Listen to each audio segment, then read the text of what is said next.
നമസ്കാരം കൂട്ടുകാരെ, ഞാൻ പീറ്റർ ചുള്ളു. ഇന്നത്തെ വീഡിയോ അതായത് 30/6/2026 ശനിയാഴ്ച വൈകിട്ട് റബ്ബർ വിലയും സ്വർണ്ണവില ഇന്ന് 1 ഗ്രാമിൻ്റെ മുകളിൽ 55 രൂപയും ഒരു പവൻ്റെ മുകളിൽ 440 രൂപയാണ് കുറഞ്ഞിരിക്കുന്നത്. 22 ക്യാരറ്റ് 14,395, ഒരു പവൻ 1,15,160 അതുപോലെ 24 ക്യാരറ്റ് 15,704, ഒരു പവൻ 1,25,632 അതുപോലെ 18 ക്യാരറ്റ് 1 ഗ്രാം 11,778, ഒരു പവൻ 94,224. ഇതാണ് വൈകിട്ടത്തെ സ്വർണ്ണവില. സ്വർണ്ണം വാങ്ങിക്കാൻ പോകുമ്പോൾ സ്വർണ്ണത്തിൻ്റെ ഫസ്റ്റ് ഉറപ്പാക്കി വാങ്ങിക്കാൻ ശ്രമിക്കുക.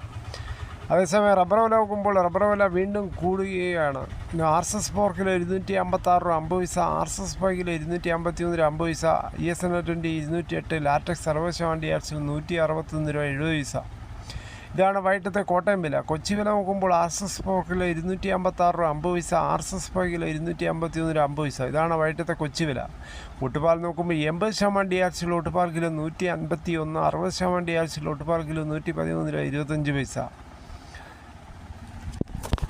ഇതാണ് ഇന്നത്തെ വൈകിട്ടത്തെ റബ്ബർ വില. അതുപോലെ രാവിലെയായിട്ട് കമ്പയർ ചെയ്യുമ്പോൾ 2 രൂപയാണ് കൂടിയിരിക്കുന്നത്. വീണ്ടും അങ്ങനെ കൂടി വരുമ്പോൾ കർഷകർക്ക് വളരെയേറെ സന്തോഷം. കാര്യം കനത്ത മഴയിൽ ഇപ്പോൾ ടാപ്പിംഗ് നടക്കുന്നില്ല. കവറിട്ട മരങ്ങൾ രാവിലെ മഴയുണ്ടെങ്കിൽ കവറിട്ട് വെട്ടാനും പറ്റത്തില്ല. പശ്ചിമേഷ്യൻ സംഘർഷത്തിൻ്റെ പശ്ചാത്തലത്തിൽ വിദേശ നാണ്യ ശേഖരം വൻതോതിൽ ഇടിയുന്നതിനും തടയിടാനാണ് സ്വർണം വാങ്ങുന്നത് കുറയ്ക്കണമെന്ന് മോദി ആഹ്വാനം ചെയ്തത്. കഴിഞ്ഞ 11-നായിരുന്നു പ്രസ്താവന. മെയ് 13-ന് കേന്ദ്ര സർക്കാർ സ്വർണത്തിൻ്റെ ഇറക്കുമതി ചുങ്കം 6-ൽ നിന്ന് 15% കൂട്ടി. ദേശീയ തലത്തിൽ സ്വർണ്ണ ഡിമാൻഡ് 70% ഇടിഞ്ഞെന്നാണ് വ്യാപാരി സംഘടനകളും വ്യക്തമാക്കുന്നത്. അതിൽ UDF സർക്കാർ അധികാരത്തിലേറിയതോടുകൂടി ഇടത് സർക്കാർ കൊണ്ടുവന്ന സിൽവർ ലൈനൊക്കെ എടുത്തു കളഞ്ഞതിന് ശേഷം ശ്രീധരൻ്റെ അതിവേഗ ബദൽ പാത സർക്കാർ അംഗീകരിക്കും. 2 ആഴ്ചയ്ക്കുള്ളിൽ VD സതീശിൻ്റെ നേതൃത്വത്തിലുള്ള മന്ത്രിസഭ തീരുമാനമെടുക്കും.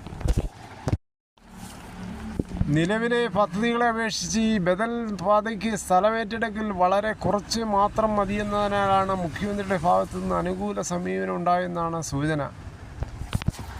ചർച്ചയുടെ ഭാഗമായി പദ്ധതിയുടെ ഇടക്കാല റിപ്പോർട്ട് ശ്രീധരൻ മുഖ്യമന്ത്രിക്ക് കൈമാറി. കേരളത്തിലെ 4 വിമാനത്താവളങ്ങളെയും ബന്ധിപ്പിക്കുന്ന ഈ റെയിൽവേ പാത ഏകദേശം 1 ലക്ഷം കോടി രൂപയാണ് ചെലവ് പ്രതീക്ഷിക്കുന്നത്. തിരുവനന്തപുരം മുതൽ കണ്ണൂർ വരെ.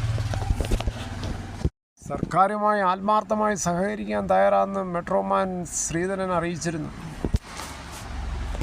കേരളത്തിന് അതിവേഗ ട്രെയിൻ സംവിധാനം വേണം. കാര്യം ഫാസ്റ്റ് ജീവിതമാണ് ഇപ്പോൾ. ട്രെയിൻ സംവിധാനം നല്ല രീതിയിൽ സ്പീഡ് കൂട്ടി ഓടിച്ചാൽ അതും നല്ലതായിരിക്കും ജനങ്ങൾക്ക്. അതുകൂടി ഈ വീഡിയോയുടെ പൂർണ്ണമാകുന്നു. ഇത്രയും സമയം ക്ഷമയോടെ കേട്ടിരുന്ന് വളരെയധികം നന്ദി. നിങ്ങൾക്ക് ഇഷ്ടമായെങ്കിൽ ഒരു ലൈക്കും, ഒപ്പം നിങ്ങളുടെ വിലയേറിയ അഭിപ്രായം സബ്സ്ക്രൈബ് ചെയ്യാൻ മറക്കല്ലേ.